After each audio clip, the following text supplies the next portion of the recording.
पुनश्च पृथ्वी परिवेश पंचायत शब्दटा सता आज्ञा मोर दिह के पूरापूरी एकदम भेदी जाइए। कारण इथिर पूर्वर मुई गज उपरा गज के गुरु करके जितके कविता लिखीचे बड़ बड़ बही लिखीचे किंतु कानीचे खाली गज मत सपना कहे मूर्ति हिगिरी ए मनुष्य माने तुम पकालाटा खाली मुई खाएसी तुम जेना परित्यक्त तुम झाड़ा परिस्राटा हो मुख्य खाद्य किंतु तुम जीवन बचावा लगे मुझे अम्लजान देमी अम्लजान नहीं पाए तुम टोकरा मरीज तुम्हें जो अंगारकाम्ल छाड़स हेटा के मुझे अम्लजान बने कि तुमको मुझे दे पारसी मुई जदि मरीगली तुम्हें सरीज से लगे तुमको बचाबार लगे रे मनुष्य माने मुई सबु बेले जिते अत्याचार कले भी मुई जीगिरी अच्छे आजिका जे कि मुख्य अतिथि से निरंजन पुजारी आमर एमएलए तथा आमर ये जहाँ बसी बसी सागर आसिकी बा उपस्थित अच्छा समस्त यही परिवेशविद मान को परिवेश प्रेमी मान को समस्त को मु हृदय सहित प्रणाम करुच्ची। प्रकृत में आमर यही सार जी कि अच्छा आम सभापति पांड्या सार तांकर जो अच्छी आमर यही साहित्य सभा यही पणकीटाल सभा मोर हृदय बहुत शांति आनी पारी। कारण प्रति वर्ष आम गछ जगह शह शह गछ जग विभिन्न अनुष्ठान को जाई मुझे बेले शुणी पाइली 10 बजे आसुँच आमर मुख्य अतिथि मु 10 बजे पूर्वर आसिक गत वर्ष जहाँ जगई सतरे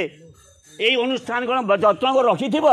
मु आसी प्रथम देखिली गछ गोटी गोटी करी आखिर लोह आसीगला सतरे यही पूजा डुंगरी आमर इज्जत को रखी सबू गछ गुड़ाक जत्न सहित बढ़ुंट इमिति विभिन्न गाँ को जाई विभिन्न अनुष्ठान विभिन्न स्कूल रे प्रति वर्ष आमर यही पणकीटाल साहित्य सभा जाऊँगी एवं से कविता पढ़ला बेगे बाय चान्स जड़े कमी जा पारती किंतु जो वृक्ष जगैबार कथा पड़े समस्ते जो कम थे जमी शह शह गछ लगैबार साहय करती से मु पणकीटाल को मु आमर साहित्य सभा को धन्यवाद देवा संगे संगे आमर यही भाया जड़े मुख्य अतिथि को पाइक यही भाया काम से सहयोगी होमको उत्साहित करुँच बहुत खुशी आ सतरे देखु आज्ञा आम घर को जड़े कुणिया आसिले बा निजे निजे आसिले न डाकिकी भी आसिले ए भाई तुम्हें जहाँ पकई देव जहाँ फोपाड़ी देव जहाँ तुम घर पाखरे रहिले मरब तुम झाड़ा परिस्रा तुम जहाँ निश्वास प्रश्वास जहाँ कि त्याग करुच सबको मु खाइबी किंतु तुमको मु जीवन देवी एमिति वार्ता दौर जो वृक्षराजी से आम समूह निपात करवा कि दुखर कथा पुणी ताकू जत्न करवा केते समय लगुच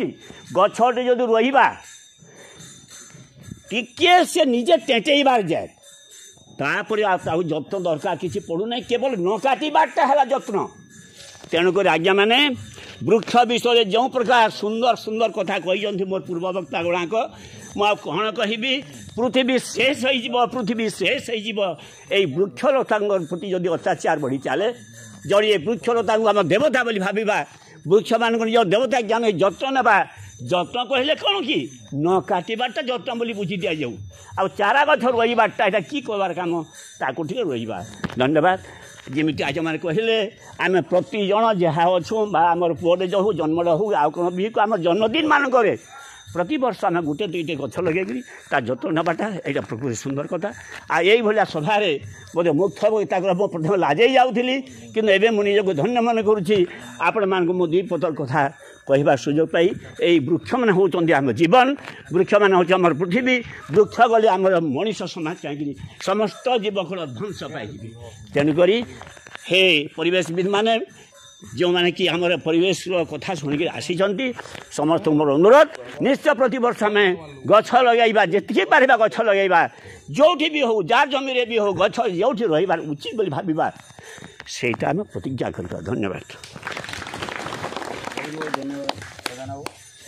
वर्तमान बाबू अन्य मंचासीन अधिक विषाक्त वायु सब आम निजे बड़ी के नौचु एवं रोगग्रस्त तेणु धीरे धीरे पृथ्वीटा से विपथगामी होगी ताके बचावार प्रचेषा संबाद पेपर होती मुझे शत धन्यवाद देकर मोर वक्तव्य